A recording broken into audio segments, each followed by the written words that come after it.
যেটা যারা free fire খেলো সেটা গ্র্যান্ড মাস্টারের সমান। Like I was a very good game addict ভাই বলা যায়।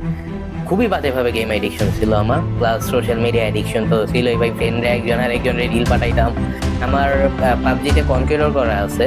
Hello everyone, Shahriar Islam Mahir here. বর্তমানে পড়াশোনা করছি গভর্নমেন্ট সায়েন্স কলেজে, ইন্টারমিডিয়েট ফার্স্ট ইয়ার। আমার এসএসসি ব্যাচ ছিল 2025। তো তোমরা অনেকেই জানতে চাইছিল আমার এসএসসি রেজাল্ট কি, তো সেটাই আমি আজকে শেয়ার করব। চলো গাইস, আমি আমার গল্পটা ক্লাস 8 থেকে শুরু করি। তো ক্লাস 8-এ যখন উঠি তখন করোনা সদ্য বের হইলো, মানে পৃথিবী থেকে করোনা বিলুপ্তর পথে একটু ছিল, তাও বিলুপ্তর পথে 2022 সালে। তো 6-7 আমাদের অ্যাসাইনমেন্ট যুগ ছিল ভাই। আমরা সবাই তালুকদার একাডেমিরে ফলো করতাম, তাই না? তোমরা তো মেবি আমার এক ইয়ার জুনিয়র ছিল, তো তোমরাও ফলো করতা তালুকদার একাডেমিকে। অ্যাসাইনমেন্ট করতাম, তো এইভাবেই 6-7 গেল।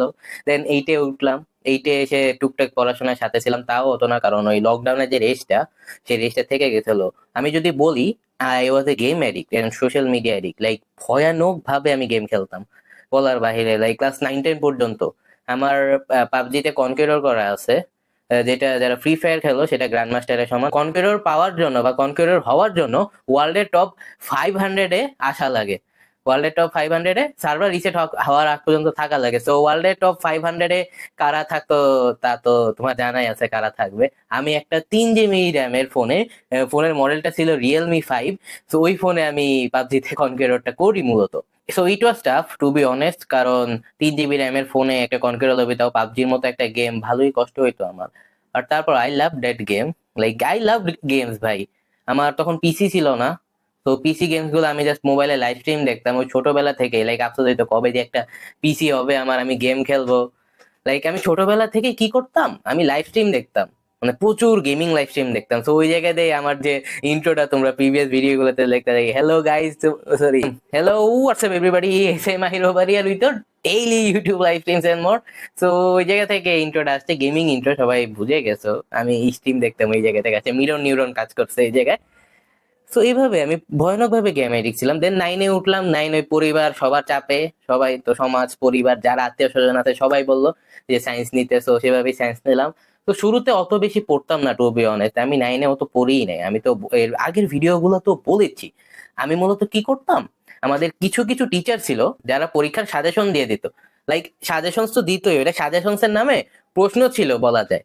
লাইক তারা সাজেশনস এর নামে পুরো প্রশ্নটাই তুলে দিতে যে এই নে ভাই প্রশ্ন, তুই আমার কাছে ব্যাচ পড়তে আয়, তোর আমি প্রশ্ন দিতেছি।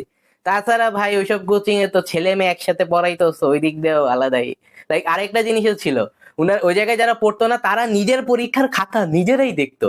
লাইক ভাই আল্লাহ, কি লেভেলে যে ভাই করাপ্ট আমার স্কুল ছিল। এখন ভালো হইছে, এমন না যে করাপশন গেছে, বাট ভালো হইছে আগের থেকে। তো এইভাবে আমি প্রশ্ন পেয়ে পরীক্ষা দিতাম।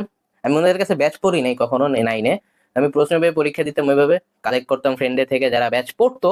তো ওদের থেকে আমি কালেক্ট করতে থাকতাম। তো এইভাবে আমি পড়তে থাকতাম, ওদের মুখস্থ করতে থাকতাম, মুখস্থ করে পরীক্ষার লেগে উল্টিকরণ করে আসতাম। Like that was my life on class 9। Class 10-এ হালকা হুশ আসে, তাও ওই লেভেলের হুশ আসে না।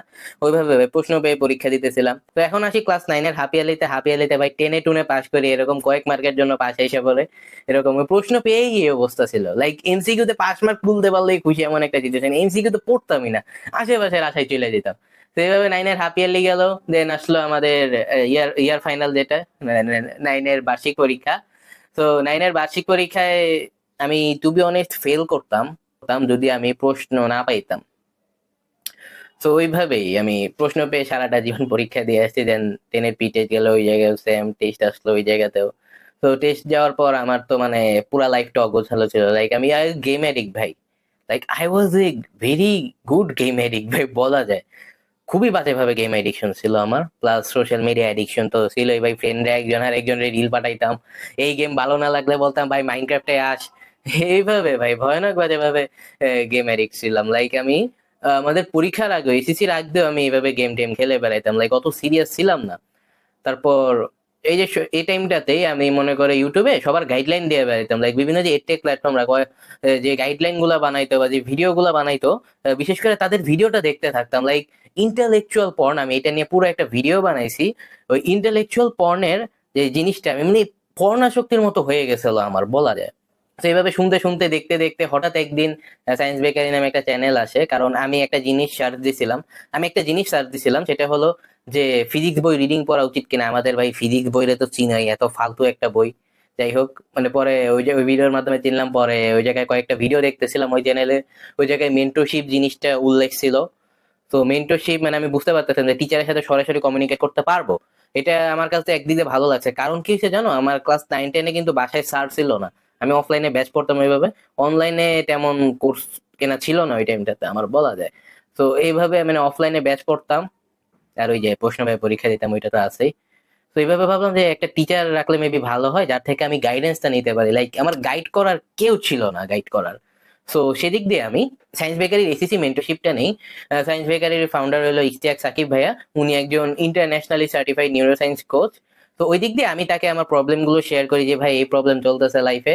তিনি আমাকে একটা কোর্স সাজেস্ট করেন ডিস্ট্রাকশন ফিক্সার নামে, যেটা টাকা দিয়ে কিনতে হয়েছিল আমার।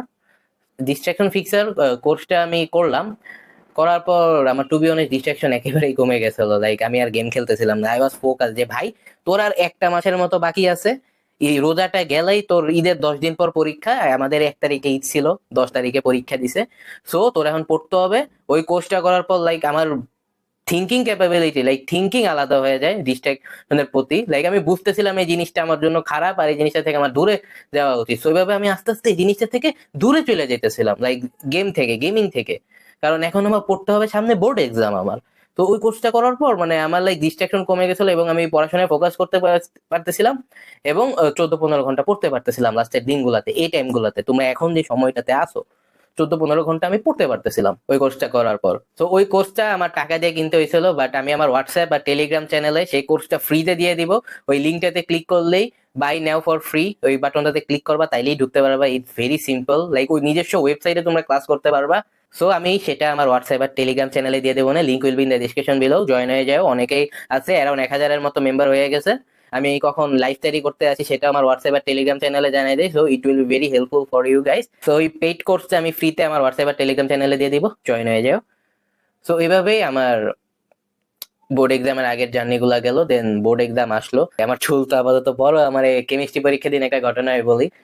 কেমিস্ট্রি পরীক্ষার দিন আমার লাইক চুল কেটে গেছিলাম, তারপরে স্যার আমার চুল নিয়ে ধরছে।